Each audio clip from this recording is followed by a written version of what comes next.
What is going on, guys? This is Earpugs, and in this video we have the second episode of the How to Kill series. We just did the Rogue, and now we're doing the Warrior. First, we are going to start out with a quick overview on the class. Warriors have the highest amount of sustained damage in the entire game, while also being plate wearers, making them decently tanky against physical damage. They also have decent mobility, seeing as they can charge out of combat, and then once they're in combat they can intercept every 15 seconds, and then also intervene to their teammates every 30. While they do have some cooldowns, they generally speaking don't need to use them to get kills, seeing as they have such a high amount of damage as well as Mortal Strike. This makes them always a threat at every point in the game. And lastly, they are very RNG dependent in TBC, seeing as they rely on random mace stuns and random crits, helping them lock in kills. While Warriors don't have a lot of cooldowns, they do have 3 that are very important to know about and track, and they are Death Wish, Intimidating Shout, and Disarm. Starting off with Death Wish, this is the most important ability you need to be tracking. If a warrior has this popped, you will be doing 20% increased damage for the next 30 seconds, as well as being fully immune to fear. When you see the warrior pop this, make sure you are controlling him. He cannot play the game. If the warrior has full uptime for an entire duration of Death Wish, it's almost guaranteed that someone's going to die. Up next is, in my opinion, the most underrated ability that a warrior has, and that's Intimidating Shout. This is an AoE fear that's instant cast and also a physical ability, so you cannot dispel this with Dispel Magic or Abolish Poison, etc., making it extremely dangerous if you don't have a way to break a fear. Lastly is Disarm. This is an extremely important ability that warriors have and can be a lifesaver for their teammates if used correctly. If the warrior has this up and you're a melee looking for a kill, try to face him when he's about to use it on you. This will give you a small chance to parry or dodge it. It's also only a 1-minute cooldown, so make sure you're paying attention to this one as it's up quite a lot. Warriors also have the single best healing debuff in the entire game, which they can do every 6 seconds and instantly on a target that's in front of them,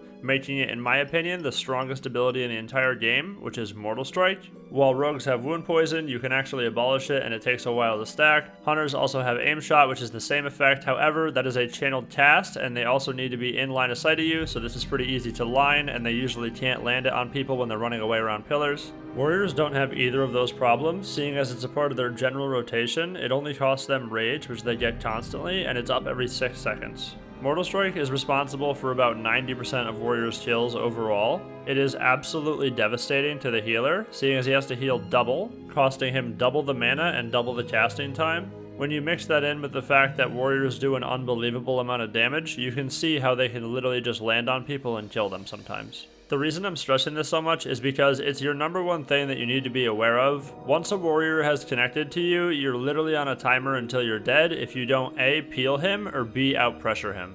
And generally speaking, that's what you need to be doing. You're either controlling him constantly or trying to outdamage him a bunch so he has to go defensive. I will now be covering some quick tips for fighting against warriors. Every time you stun a warrior, you actually heal him for 10% of his health thanks to Second Wind.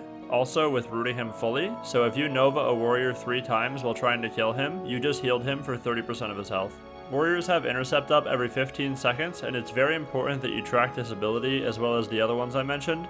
You can do this with Omnibar or Gladi. I do have links to both of them in my Discord if you're not familiar. It's very important to be aware of who the warrior wants to kill and when. Tracking his intercept will help you a lot with this, because if he has intercept up and you see him running towards you, it's likely that he wants to intercept to you. It's a 25-yard range, so a lot of times you can actually range it. This is super important if you're trying to avoid him as a healer. If you are a caster, then you already know that warriors have a kick. Once you start pushing higher ratings, even if the warrior is not on you, they will actually still be kicking you if they're near you. This is called an off kick. Warriors have to be facing you to kick you, so it makes it really easy for you to see when he wants to do this, because he will literally turn around to try to kick you. And then you can break the cast and fake the kick.